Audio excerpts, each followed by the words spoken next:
Durablement vôtre pour un monde à la fois vivant, vivable et viable. Aujourd'hui, nous évoquerons la relation du numérique avec le développement durable. Si elle n'est pas immédiatement perceptible, le numérique impacte pourtant à la fois les sphères écologiques, économiques et sociales. Nous sommes à Épinal, dans les Vosges, chez la développeuse web Claire Zuliani.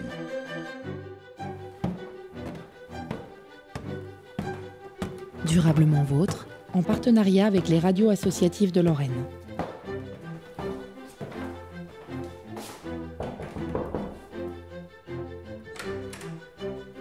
Bonjour. Bonjour.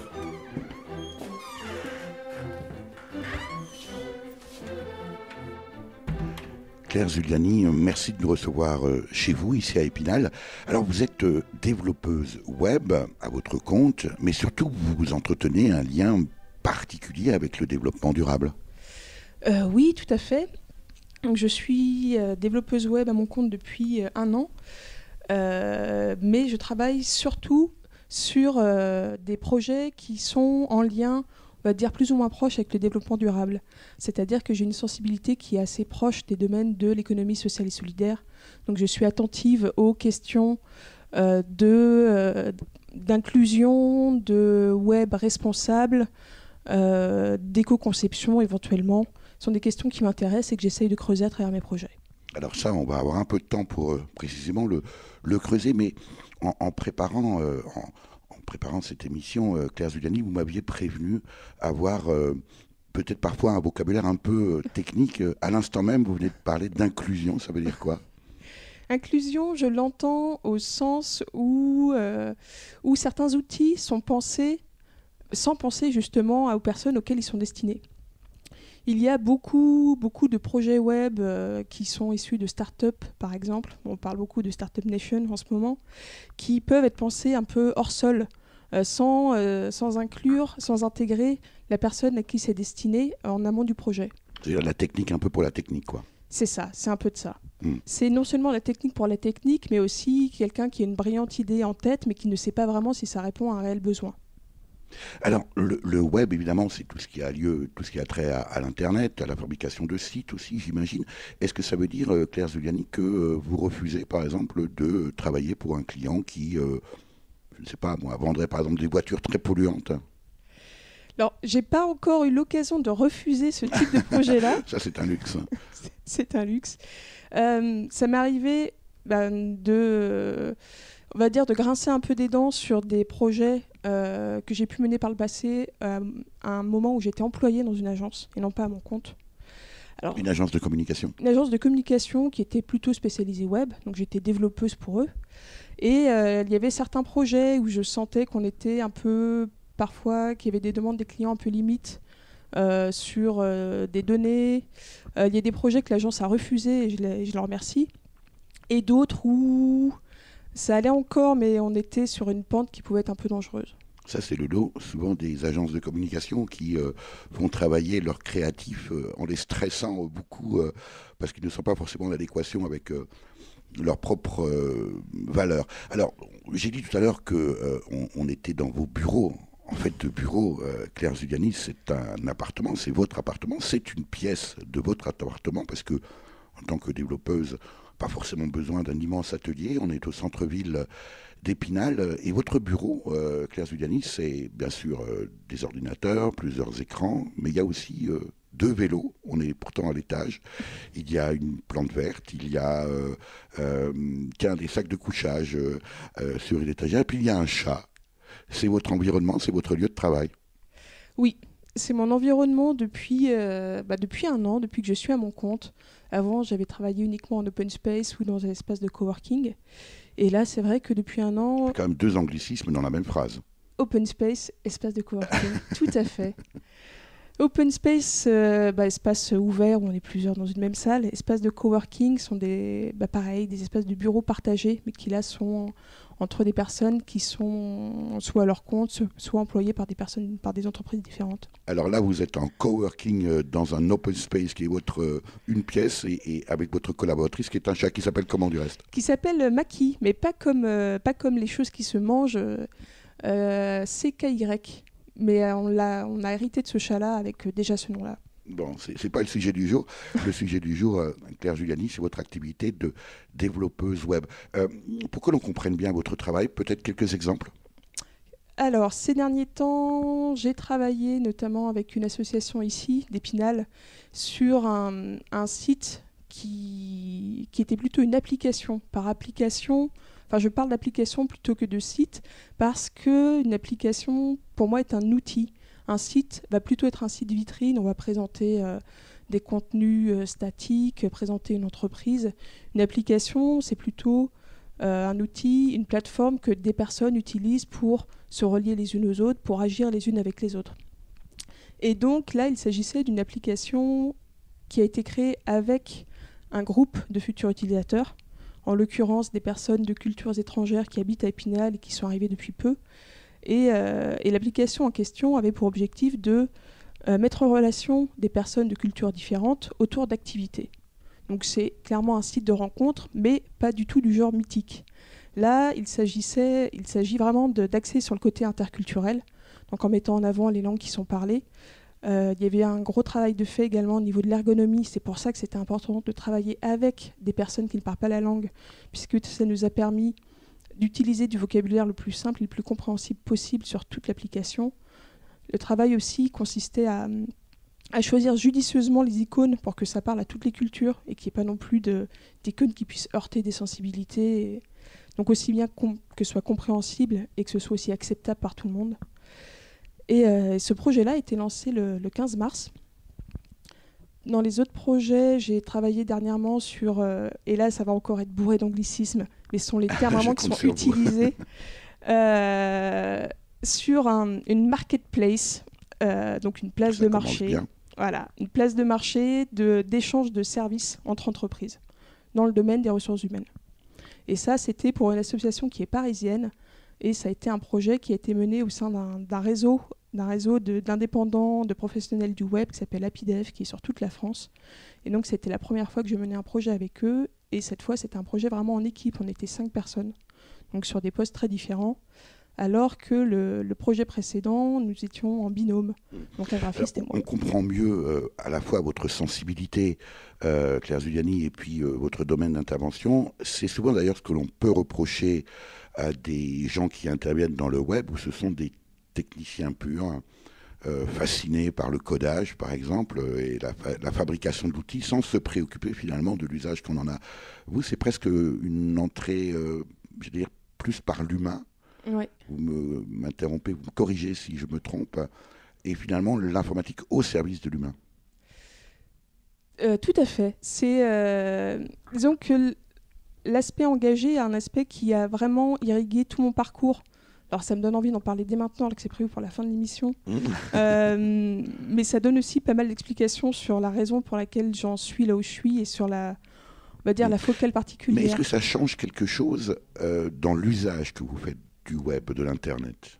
Parce que, là encore, en préparant l'émission, Claire Giuliani, vous avez souhaité indiquer d'emblée que le numérique était un désastre écologique. Pour beaucoup de gens, on reçoit tous des mails aujourd'hui, on se dit, super, ça évite de couper des arbres. Il y a les deux versants de la pièce. Il y a vraiment les deux versants de la pièce. Il y a aussi bien le numérique. C'est vrai qu'il y a des chiffres qui sont assez effroyables sur le numérique, sur ce que ça induit en termes de consommation, des émissions carbone produites par les data centers, qui sont l'équivalent maintenant des productions de petits pays, par exemple.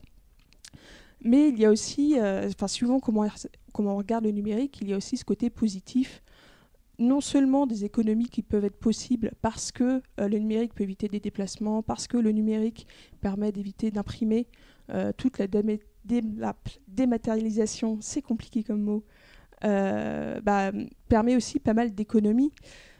Ça dépend vraiment comment est-ce qu'on regarde cet objet-là, le numérique. En même temps, l'utilisation du web aujourd'hui dans le monde, Claire Zuliani, ce n'est pas uniquement à titre professionnel.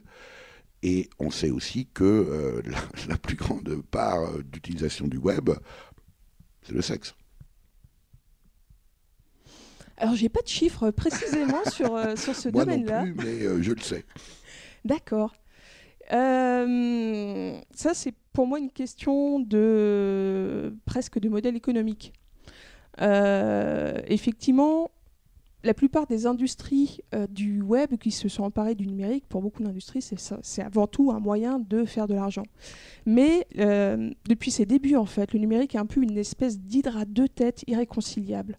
Parce qu'il y a le numérique qui est capteur de données, qui est un allié, on va dire, du capitalisme capteur le plus crasse, et de l'autre, l'utopie du web du début.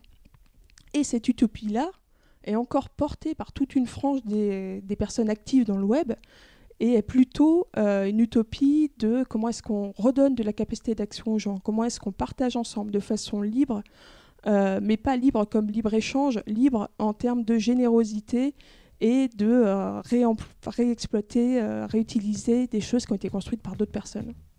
Au fait, vous voulez un café ? Ah, volontiers. Eh bien, c'est parti.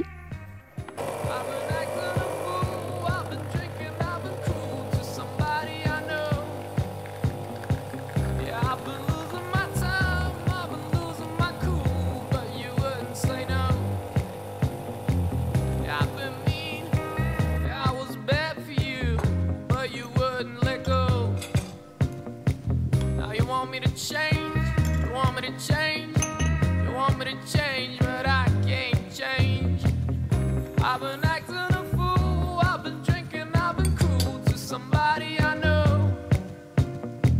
Yeah, I've been losing my time, I've been losing my cool, but you wouldn't say no. Yeah, I've been mean, yeah, I was bad for you, but you wouldn't let go. Now you want me to change, now you want me to change, now you want me to change, but why would I change for you? Now you want me to change, now you want me to change, now you want me to change, but why would I change for you?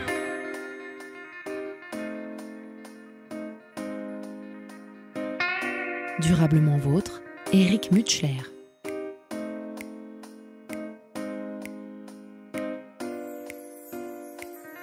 I've been drinking too much, I've been driving my car when I should have stayed home. Yeah, I was going too fast, I was going too far, thought I couldn't go wrong. Yeah, it was dumb, yeah, I was drunk, but shouldn't you know? Now they want me to pay, they want me to pay, they want me to pay, but I can't pay. I've been acting a fool, I've been drinking, I've been cruel to somebody I know. Yeah, I've been losing my time, I've been losing my cool, but you wouldn't say no.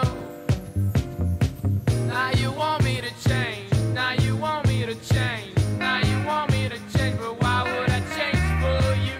Now you want me to change, now you want me to change, now you want me to change, but why would I change for you? Nous sommes toujours chez Claire Zuliani, développeuse web à son compte à Épinal, avec un lien très particulier avec le développement durable. Merci pour le café au reste. Pas de quoi. Claire Zuliani, est-ce qu'il y a moyen d'utiliser le numérique, en l'occurrence Internet, les web, les sites web, de manière qu'on pourrait qualifier d'écologique ? Alors, il y a des astuces, on va dire qu'il y a des bons gestes écologiques à mettre en place avec le numérique qui peuvent être par exemple de ne pas mettre de pièces jointes mais plutôt d'envoyer des liens dans les courriels, éteindre ses appareils numériques, mais ça c'est le cas pour tout ce qui est électronique aussi.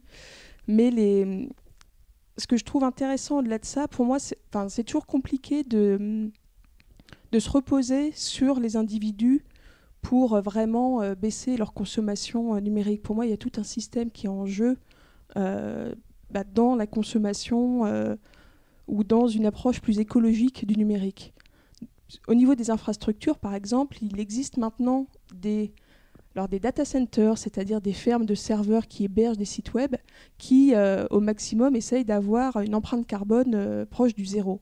Donc, c'est-à-dire qu'ils vont réutiliser toute l'énergie qui est produite, qui est générée pour autre chose, pour chauffer de l'eau, pour chauffer des logements. Oui, parce que ces data centers consomment énormément d'énergie pour Oui. refroidir en fait toutes les machines qui stockent ces données et cette énergie bien sûr est consommée et produite par une source d'énergie Ouais. et puis ensuite souvent est perdue simplement parce qu'on refroidit.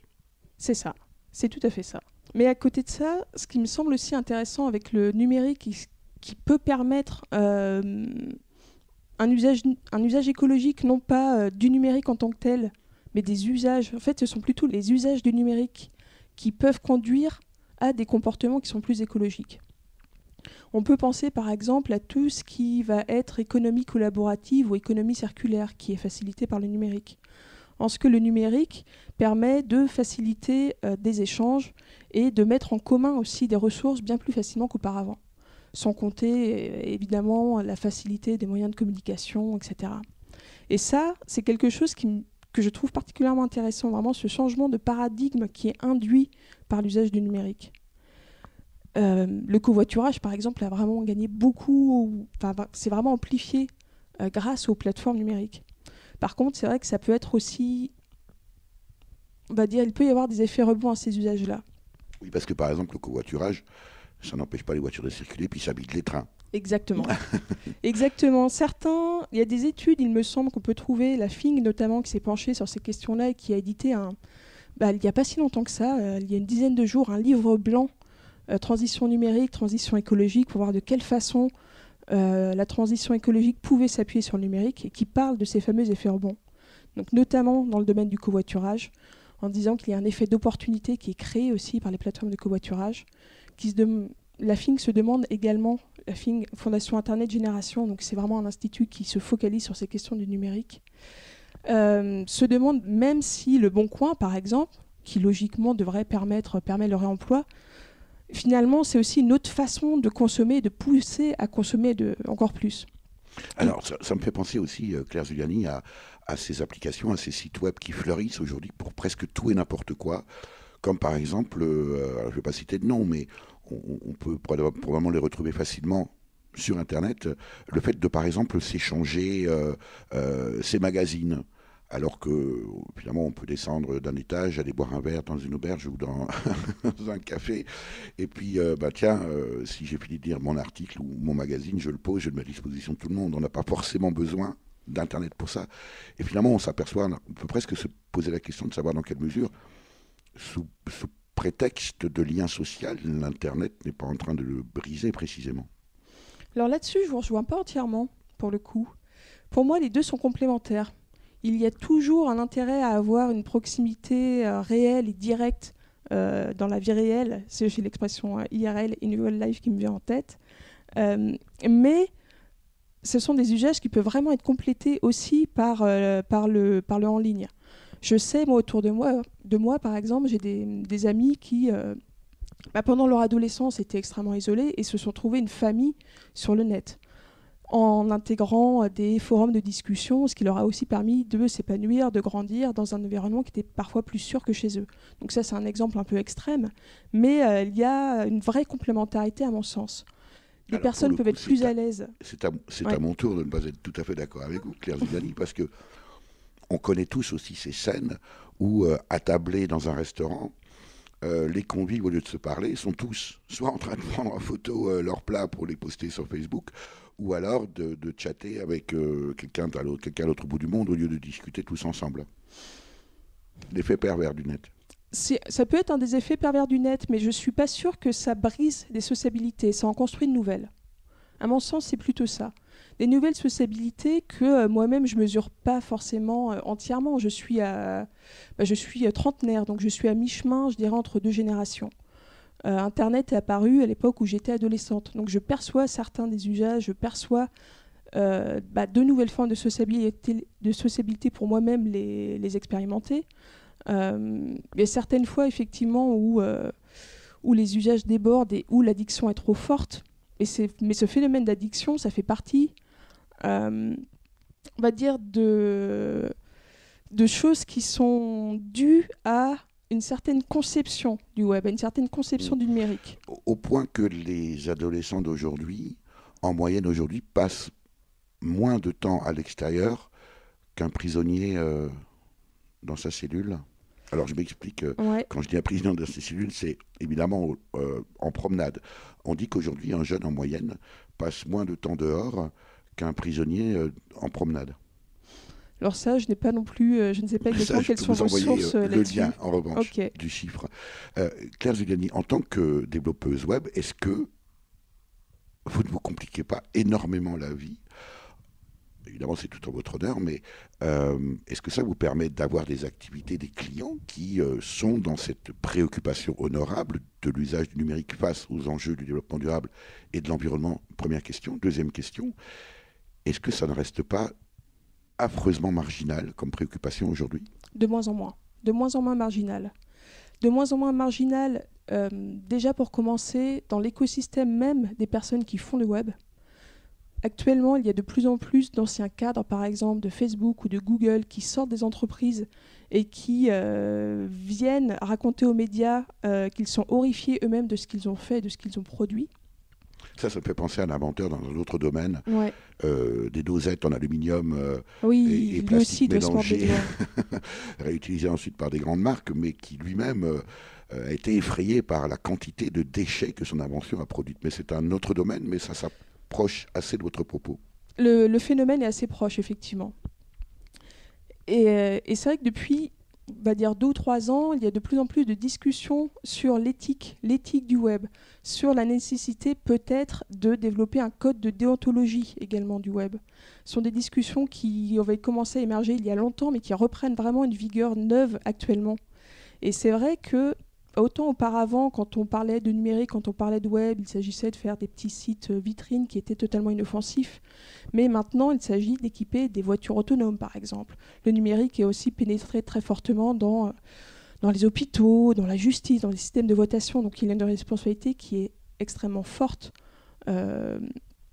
pour les développeurs de coder et de développer des outils qui soient éthiques, qui soient respectueux de leurs utilisateurs. Et c'est une préoccupation qui est de plus en plus forte.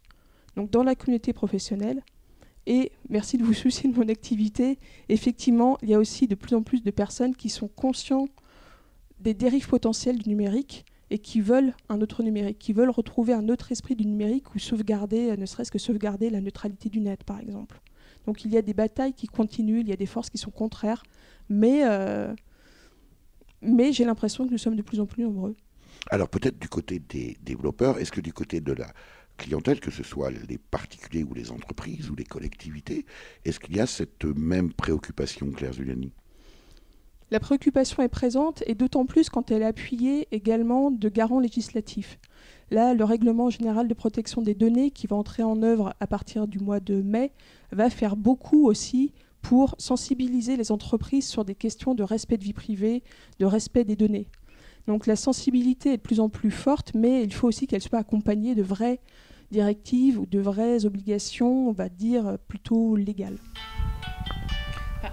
Excusez-moi, il faut que je le prenne. Un client, je vous en prie, Claire Zuliani. Nous, on va écouter de la musique pendant ce temps.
Durablement vôtre, Éric Mutschler.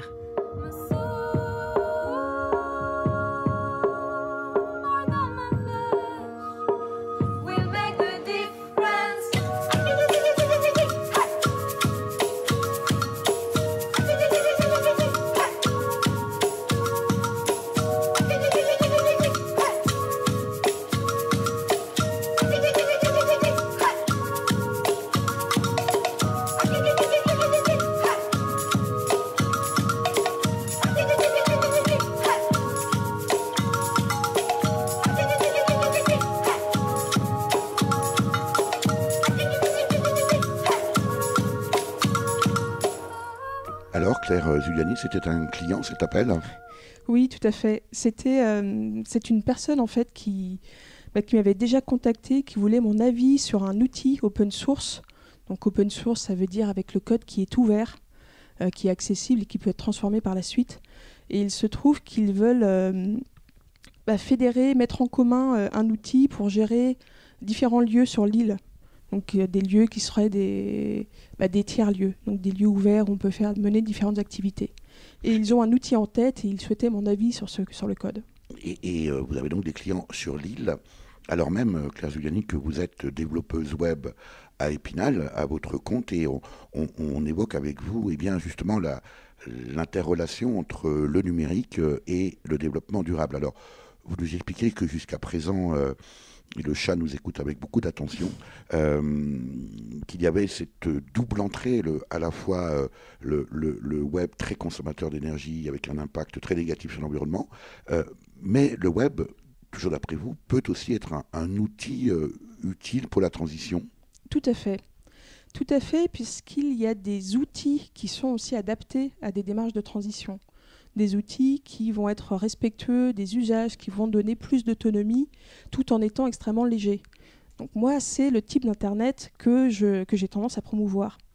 Donc je pense à des associations comme Framasoft, qui fait un travail absolument énorme pour mettre à disposition des outils légers pour fixer des dates en commun, écrire en collaboratif, etc. Et ce sont des outils qui méritent d'être encore plus connus, même s'ils sont de plus en plus connus.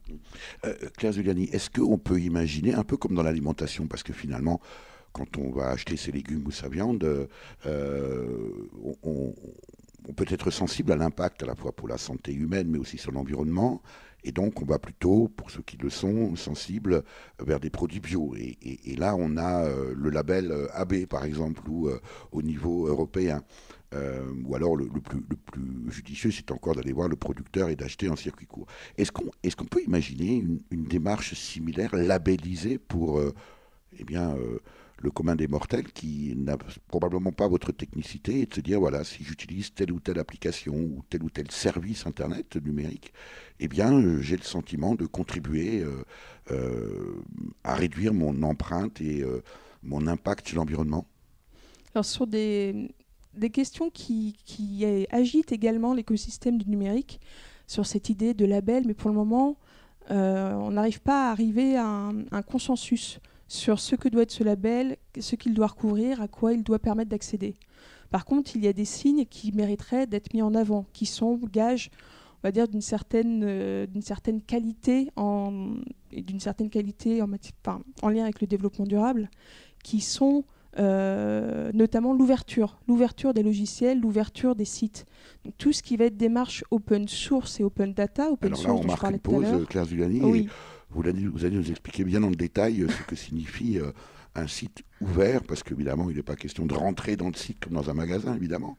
Le concept d'open source. Open source, c'est ouvrir ses sources. C'est-à-dire que n'importe qui peut aller voir le code dans le détail. N'importe qui, évidemment, ne le comprend pas, ce code. Mais la transparence d'ouvrir son code, de le laisser avoir, permet d'introduire directement beaucoup plus de confiance dans le code, puisque quelqu'un sera en mesure, de toute façon, de pouvoir décrypter ce que fait le code. Si on couple cette notion d'open source avec une notion d'open data, donc de données ouvertes, on peut intégralement voir comment fonctionne tout le système. Des données ouvertes, ça veut dire que ce sont des données qu'on peut donner, auxquelles on pourrait accéder par la suite. Par exemple, l'automne dernier, l'État français a mis à disposition toutes les données qu'il possède sur toutes les entreprises et toutes les associations qui ont un numéro de SIRET. Donc on peut nous-mêmes accéder librement à toutes les données des associations de notre département, par exemple. Et ça permet également de développer plus de services, puisqu'on n'a pas réinventé la roue, une plus grande transparence sur ce qui est fait des données. C'est aussi utile même pour la confiance dans la vie politique, par exemple. C'est exactement ce que Bill Gates a compris. En fermant précisément l'usage de ces outils, on utilise tous, nous sommes des millions, peut-être des milliards, à utiliser bien sûr les services de Microsoft. Alors sans aller dans cet extrême-là, Claire Zuliani, en même temps, ou à la fois, il faut également pouvoir vivre de son activité. Vous êtes vous-même web développeuse ou développeuse web. C'est une activité professionnelle, vous avez bien besoin de vous alimenter tous les jours. Si tout est ouvert, si tout est transparent, si tout est gratuit, quel est le modèle économique? Je vous vois sourire, j'attends votre réponse. Alors, deux remarques. Il se trouve, contre toute attente, que Microsoft est un plus gros des contributeurs open source. Maintenant, leur politique a changé. Et la politique peut-être se le permettre aussi, non? Mais ils ont compris aussi tout l'intérêt qu'ils avaient à le faire, aussi bien en termes d'image qu'en termes d'efficacité économique pure. Et ensuite, open source ne signifie pas gratuit. Il est question, tout dépend de la licence qui est utilisée. Il y a des licences qui sont dites permissives, qui permettent que n'importe qui réexploite du code aussi bien commercialement que non commercialement, et des licences qui sont plus restrictives. Le code est ouvert, mais si on veut pouvoir exploiter le code, il faut qu'il soit exploité sous les mêmes conditions, c'est-à-dire en ouvrant le code également. Ça peut freiner les ardeurs de ceux qui veulent faire une utilisation commerciale du code. Et on peut également... le modèle économique autour de l'open source est un petit peu différent. Généralement, il y a quand même des temps d'installation, par exemple, et de configuration. Ça fait partie des éléments qui peuvent être vendus. Il y a également des temps de formation qui peuvent être vendus. Et à partir de briques open source, on peut aussi construire des produits qui sont différents. Donc l'open source peut être une composante, mais ensuite, il y a souvent besoin d'une adaptation qui est spécifique à un besoin d'un client en particulier. Donc il y a des vrais modèles économiques autour de l'open source. Est-ce que ces modèles économiques, Claire Zuliani, sont aujourd'hui étudiés, stables, connus? Est-ce que ça fonctionne réellement? Ça fonctionne réellement pour certaines entreprises, un peu moins pour d'autres. Il y a des produits qui sont open source, qui sont vraiment créés par des entreprises, donc où il y a du temps de salariés qui est vraiment dédié et qui est payé pour développer des outils open source. De plus en plus d'entreprises aussi dédient du temps de leurs salariés à eux pour contribuer aux outils open source qui sont utilisés en interne. Mais il y a également des produits open source qui sont développés par une toute petite équipe bénévole. Et là, il y a un problème sur tout ce qui est la maintenabilité du code, parce que maintenir du code, à répondre aux questions, débugger, demande un investissement qui est très très fort et qui peut être usant à terme. Et puis le bénévolat, même si c'est évidemment une ressource pour la collectivité, ne permet pas, jusqu'à preuve de contraire, de vivre du bénévolat. C'est même la définition. Oui, là-dessus, on ne peut pas vivre du bénévolat, mais le bénévolat œuvrer dans l'open source permet aussi de se faire une réputation. Donc ça, c'est un des points d'entrée. Ça, c'est du bénévolat, bien compris. Alors, oui. on évoquait aussi, Claire Zuliani, l'intérêt du numérique précisément comme outil pour la transition. Oui, en fait, je viens d'un monde à la base qui n'était pas numérique, ce qui fait que j'ai un regard presque extérieur sur le numérique et sur ce que ça change par rapport à certaines cultures. Et ce qui m'a particulièrement frappé, c'est, on va dire, la fécondité qu'il pouvait y avoir dans les croisements entre la culture numérique et la culture de la transition. Ce que peut apporter, par exemple, la culture numérique, c'est une certaine culture de l'ouverture, dont j'ai déjà parlé, et donc une certaine confiance. C'est pas la peine de garder ses idées pour soi ou de garder dans le secret vraiment des projets qu'on a, mais au contraire, on peut en parler ouvertement, et c'est ça qui fait aussi fructifier des collaborations, qui permettent de mettre en lumière des projets et d'avoir des croisements avec d'autres projets et d'œuvrer plus en commun les uns avec les autres. Ce que j'ai aussi apprécié et qui me semble intéressant dans la culture du web, dans la culture du numérique, c'est une notion qui vient plutôt du milieu des hackers. Donc les hackers sont des personnes qui sont plutôt engagées, qui mettent vraiment les mains dans le code et qui essayent de démonter le code ou d'en refaire autre chose. Ça peut être aussi bien pour du bien que pour du mal. Les hackers ne sont pas forcément des personnes qui veulent détruire les sites et rançonner des gens. Il y a des pirates et puis il y a des Robins des Bois. C'est ça, exactement. Et ils mettent en place une culture de ce qu'ils appellent la do-ocratie, do du verbe faire en anglais. Et donc, c'est ceux qui ont légitimité à faire. Ne pas simplement parler de yaka, faucon, des discussions à tout va, mais on fait quelque chose, on tente quelque chose, ça échoue ou pas, on analyse et on recommence. Et on avance comme ça graduellement, petit pas par petit pas, itération par itération. Et ça me paraît être une façon de faire aussi que je trouve très intéressante pour les mouvements de transition. On pourrait s'inspirer plus de mouvements de la transition. Faire des choses petit à petit, brique après brique, et pas attendre d'avoir une solution parfaite en main. De l'autre côté, le numérique est souvent déconnecté d'enjeux politiques, et pour moi, c'est ça notamment que peut apporter les mouvements de transition.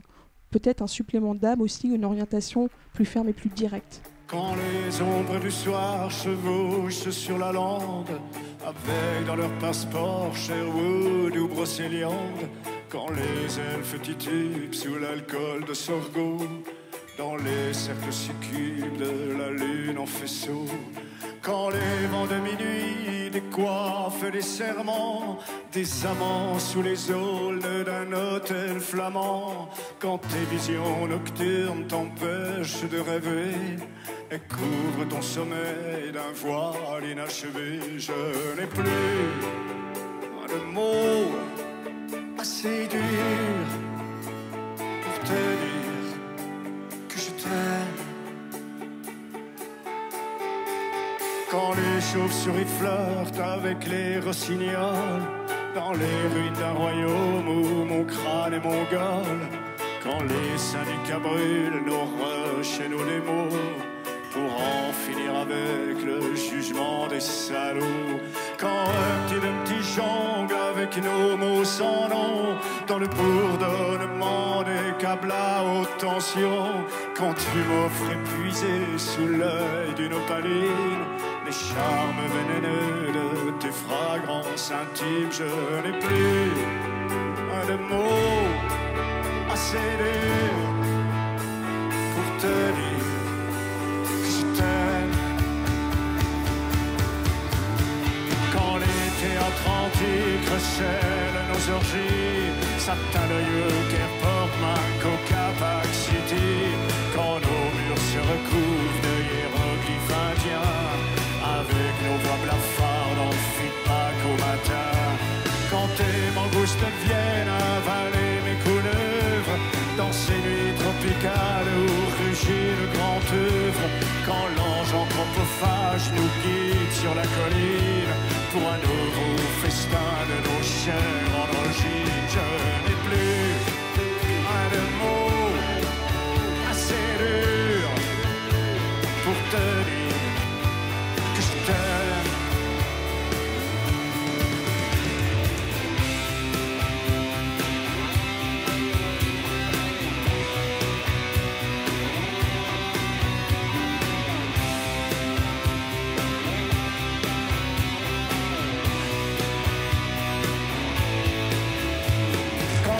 Clochard oppose la classe et l'infini à la vulgarité glauque de la bourgeoisie, quand les valets de cour plaideurs pusillanime encombrent de leur voix nos silences et nos rimes, quand au détour d'un bar tu flingues au lavabo quelques jugeant pourtant ma tête sur un plateau, quand tu branches les hélices de ma mémoire astrale sur les capteurs influx de ta flamme initiale, je n'ai plus un de mots assez dur pour te dire que je t'aime.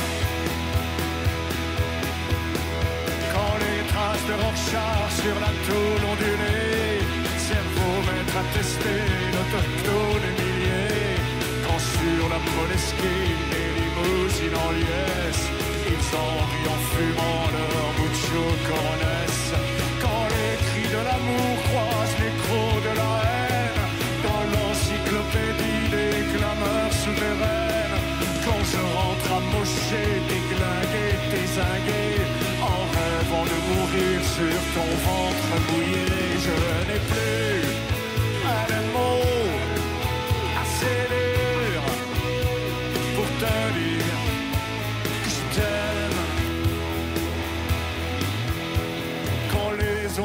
soir poursuivent sur la lande le flash des feux arrière d'une soucoupe volante. Quand le soleil se brûle au contour de tes reins, parmi les masques obscurs d'un carnaval romain. Quand l'ordre des humains nous sert dans son cocktail 7 milliards de versions différentes du réel. Quand tu pleures essoufflé au creux de ma poitrine, avec les doux murmures des fréquences féminines, je n'ai plus de mots assez durs pour te dire que je t'aime.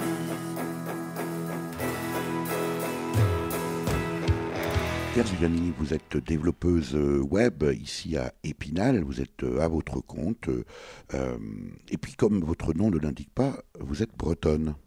Tout à fait, tout à fait. Je suis née à Rennes, où j'ai passé une grande partie de mon enfance et de ma jeunesse jusqu'à mes 20 ans. Donc, j'ai une formation bac scientifique, puis ensuite études littéraires, et pour finalement passer par la case Sciences Po à Rennes. Et je suis ensuite partie à Lyon pour boucler mes études, pour boucler mon cursus. Et à Lyon, j'ai commencé par faire un master pro en développement culturel.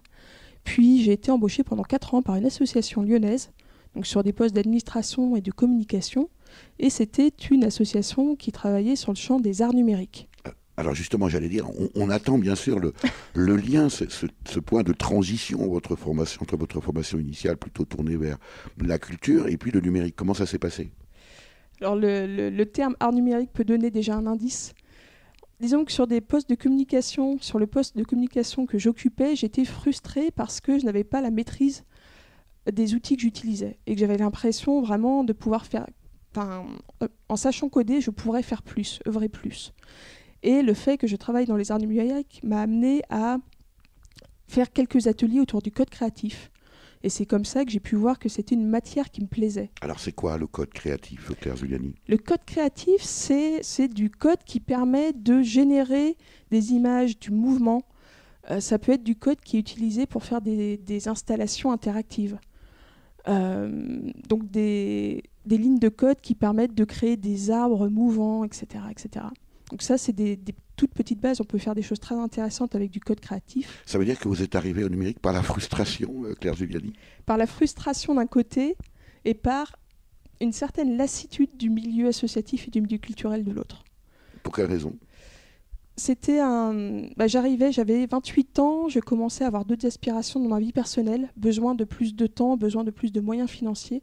Et comme c'est souvent le cas dans le milieu associatif, on va dire qu'on était dans une certaine précarité. Je travaillais énormément et mes perspectives de développement professionnel étaient relativement faibles. Et je commençais à perdre foi dans la culture en tant que telle, en vérité.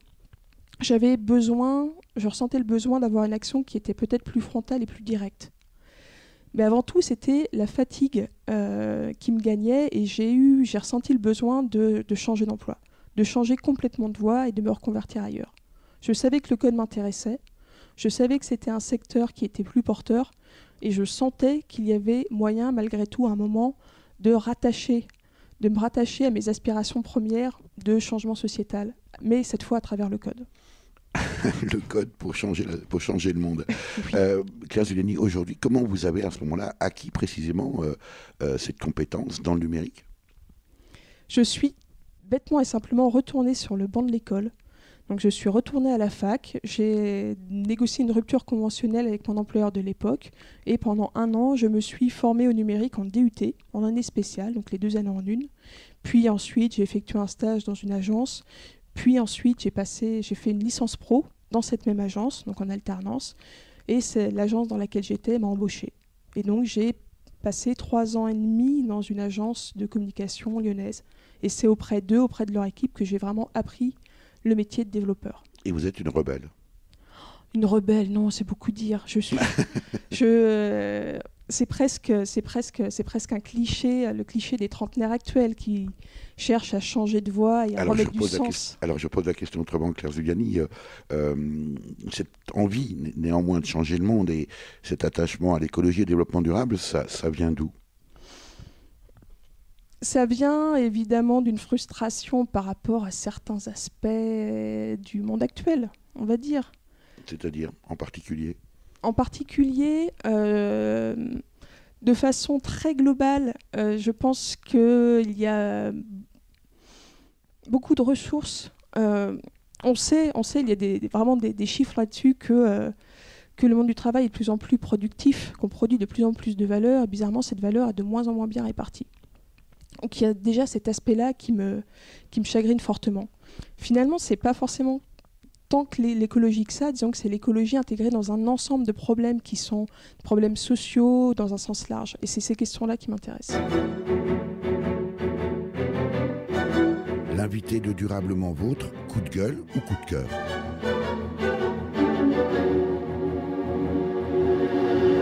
Claire Zuliani, développeuse web à son compte, à votre compte, à Épinal. Alors évidemment, à Épinal, mais ça ne vous empêche pas aujourd'hui d'intervenir ailleurs qu'Épinal, et puis peut-être même dans le monde entier. On est plutôt coup de cœur ou plutôt coup de gueule? Alors, on est plutôt coup de cœur. J'ai envie plutôt de porter des initiatives positives et pas simplement de râler tout le temps. Essayons de proposer des solutions. Mon coup de cœur, c'est une plateforme web qui est développée depuis 4 ans et dans une version qui est relativement stable depuis 1 an, qui s'appelle Communecté. Communecté se veut être une plateforme qui soutient des initiatives locales. Donc c'est une plateforme qui permet de mettre en relation des initiatives. On s'inscrit en tant que personne, on peut s'inscrire en tant qu'organisation, mettre en place des agendas, afficher ses valeurs, se mettre en lien sur son territoire, créer des cartes sur des thématiques particulières sur des territoires. Et l'intérêt que je vois dans cette plateforme-là, c'est notamment une démarche qui est très respectueuse des données qui sont utilisées et qui est une démarche aussi de mise en commun. Toutes les données qui sont saisies peuvent être exploitées par ailleurs et ils travaillent vraiment sur la constitution d'un commun. Je ne sais pas si la thématique des communs, c'est quelque chose qui vous parle ou qui vous évoque quelque chose.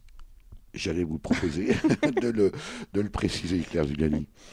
Les communs, c'est une thématique dont on parle de plus en plus depuis 2 ou 3 ans, qui est un domaine économique situé à mi-chemin entre le privé et le public. C'est comment un groupe de personnes décide collectivement de gérer des ressources. Ces ressources n'appartiennent pas à l'État, ces ressources n'appartiennent pas à une entité privée, mais elles sont gérées vraiment collectivement et la gouvernance de ces ressources est décidée également collectivement.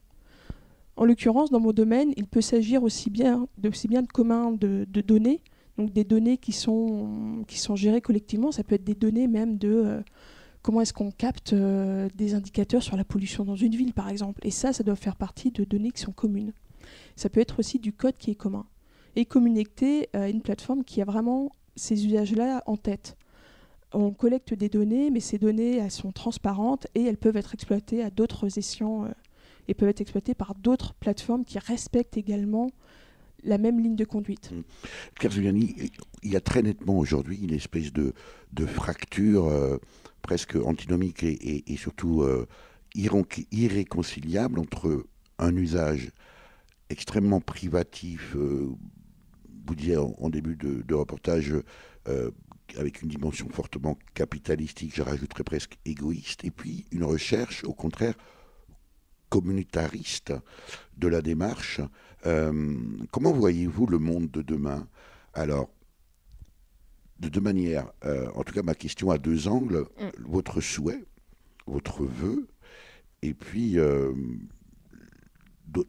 notre côté, la direction que semble prendre le mouvement d'une façon générale, indépendamment de votre vœu. Mon souhait, c'est avant tout peut-être presque plus de confiance. Donc confiance les uns envers les autres. Et ce qui me semble assez conciliable avec une certaine vision du numérique. Plus de transparence également. Donc je le vois, mon futur souhaitable, c'est des communautés qui sont conscientes, qui communiquent bien à l'intérieur d'elles-mêmes et avec les autres, et qui font des choses ensemble en restant respectueuses de leur environnement. À vous écouter, ça m'évoque une forme de redécouverte que l'on fait actuellement de Darwin, des travaux de Charles Darwin, où on a beaucoup insisté sur la dimension compétitive qui est réelle dans les travaux qu'a mené Darwin et de ce qu'il en a dégagé, avec bien sûr la loi du plus fort, avec l'adaptation, avec toutes ces approches-là. Et puis on commence actuellement à redécouvrir les travaux, à les relire autrement, en mettant en évidence aussi l'importance de la collaboration, y compris au sein du monde du règne animal et de l'entraide. Effectivement. Et je crois presque pas mal à toutes les prédictions d'effondrement. Ça ne m'étonnerait pas que ça arrive à un moment. Et là-dessus, je fais le pari, effectivement, qu'on redécouvre encore plus fortement qu'actuellement les bienfaits et les logiques de la coopération. Donc c'est un peu mon espoir pour le monde qui vient. Claire Zuliani, vous ne seriez pas développeuse web, vous feriez quoi aujourd'hui ? Journaliste sur le terrain, peut-être. Merci Claire Zuliani pour votre accueil. Et merci à vous, revenez quand vous voulez. Avec plaisir. Je rappelle que vous êtes développeuse web à Épinal dans les Vosges, mais vous êtes aussi capable d'intervenir partout ailleurs. Pour en savoir plus, rendez-vous sur votre site à l'adresse www.clairejuliani.com. Vous avez pu écouter dans l'ordre Change par le groupe suisse Lipka, sorti en single en 2016, Dodo Mafutsi par le groupe nantais Inuit, et enfin Sentiment numérique revisité par Hubert Félix Thieffen, paru sur l'album La Tentation du Bonheur, sorti en 1996. À la technique et au montage, Véronique Olivier. Vous pouvez réécouter cette émission dès la semaine qui suit sa première diffusion sur le site www.durablementvôtre.fr.